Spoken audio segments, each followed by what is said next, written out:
So sampling techniques are the methods that is used to select sample or subset from the population. तो sampling techniques 4 types की होती है. First is random. So random sampling. Second is stratified. Third, systematic. And last is clustered. So these are the 4 types of sampling techniques जिसका use करके हम sample select करते हैं. So random sampling सबसे simple है. रैंडमली आपको population में से किसी किसी पर्सन को सेलेक्ट करना होता है. तो इसमें क्या होता है, जितने भी पर्सन होते हैं पॉपुलेशन में उन सबका इक्वल चांस होता है सेलेक्ट होने का. तो वो होता है रैंडम सैम्पलिंग. सो सपोज ये एक पॉपुलेशन है जिसमें से हमें रैंडमली सैंपल को सेलेक्ट करना है. ठीक है, तो रैंडम सैम्पलिंग अगर हम यूज करेंगे तो इसमें जितने भी आपको पॉइंट्स दिख रहे हैं, सपोज ये पर्सन है, ठीक है, पॉपुलेशन के. अब इसमें से हम कोई भी रैंडम सेलेक्ट कर सकते हैं. जैसे कि मैंने ये सेलेक्ट कर लिया, देन ये सेलेक्ट कर लिया, ये सेलेक्ट कर लिया. कोई सीक्वेंस नहीं है, कोई सिस्टम नहीं है, बस मैं रैंडमली सेलेक्ट कर रही हूँ. तो यहाँ सैंपल में मेरे जो पर्सन आएंगे वो ये रहेंगे. मैंने यहाँ से रैंडमली 5 पर्सन को पॉपुलेशन में से सेलेक्ट किया है.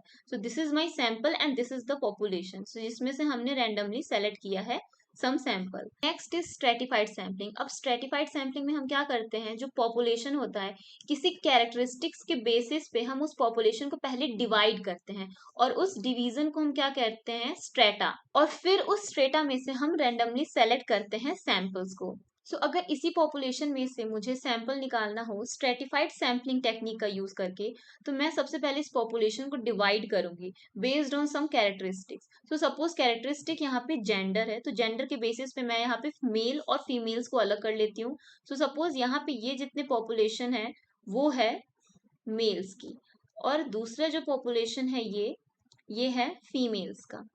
सो मैंने कंप्लीट पॉपुलेशन को 2 सब ग्रुप में डिवाइड कर दिया. So this is the first sub group and this is the second sub group.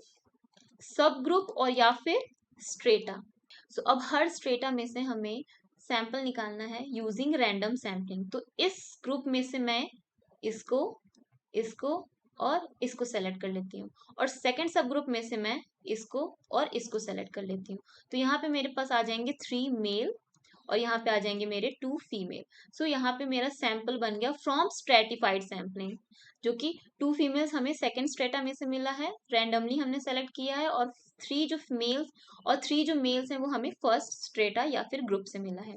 Next is systematic. Systematic sampling में हम एक सिस्टम फॉलो करके सेलेक्ट करते हैं पीपल को from the population.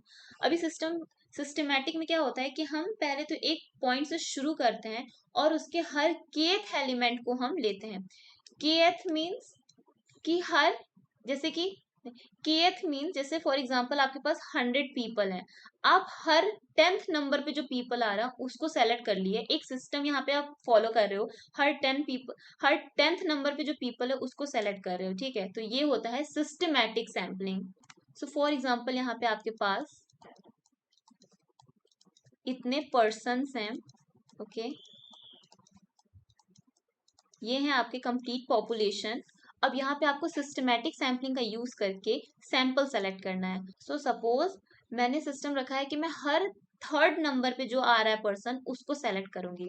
So first इसको सेलेक्ट नहीं करना है, सेकंड को सेलेक्ट नहीं करना है, थर्ड को मैं सेलेक्ट करूंगी, then fourth, fifth, again third को सेलेक्ट करूंगी, six, seventh and then last, and this, इन दोनों को छोड़ के फिर नंबर थर्ड पे जो आ रहा है उसको सेलेक्ट करूंगी. सो ये 4 पीपल कंबाइन होके एक सैंपल बनते हैं जो हमने सिस्टमैटिक सैम्पलिंग टेक्निक का यूज करके कलेक्ट किया है from the entire population. So that is the systematic sampling.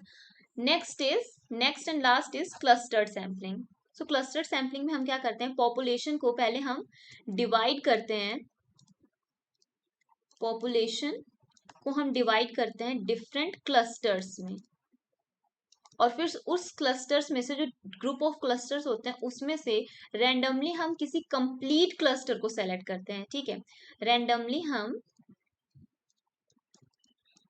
Randomly select complete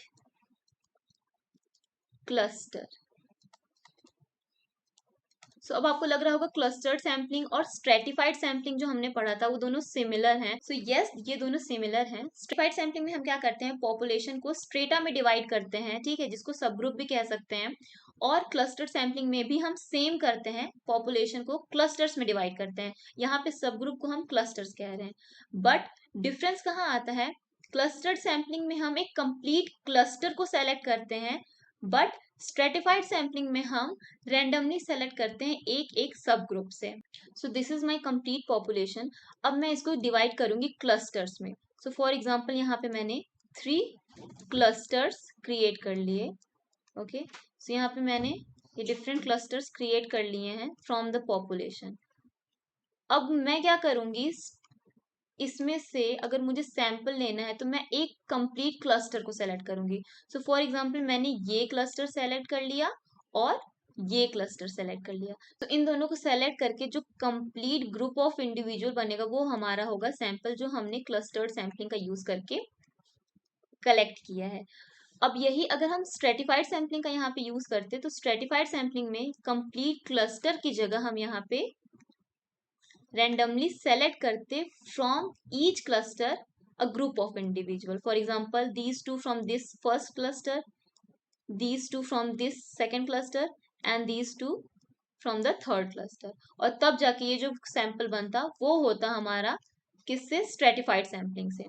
तो स्ट्रेटिफाइड सैम्पलिंग में हम सिंपली क्या करते हैं, सब ग्रुप में से रैंडमली सेलेक्ट करते हैं, और क्लस्टर्ड सैम्पलिंग में हम क्या करते हैं, एक कंप्लीट क्लस्टर को रैंडमली सेलेक्ट करते हैं। अब ये तो हो गए sampling techniques.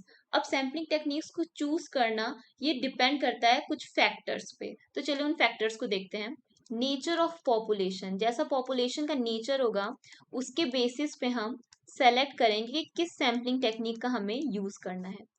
Next is research objective, किस टाइप का रिसर्च करना है, क्या ऑब्जेक्टिव है हमारा, इस पे भी डिपेंड करता है कि आप कौन सा सैम्पलिंग टेक्निक यूज करोगे। And the last is available resources, आपके पास क्या रिसोर्सेज अवेलेबल हैं जिसका यूज करके आप सैंपल सेलेक्ट कर सकते हो पॉपुलेशन में से। सो ये these are the 3 different factors that influence the choice of sampling techniques. So जब भी आप किसी पॉपुलेशन पे रिसर्च करने जा रहे हो, स्टडी करने जा रहे हो, तो सैम्पलिंग टेक्निक कौन सा बेस्ट रहेगा आपके स्टडी के अकॉर्डिंग, आपके रिसर्च के अकॉर्डिंग, ये बहुत ही ज्यादा इंपॉर्टेंस रखता है।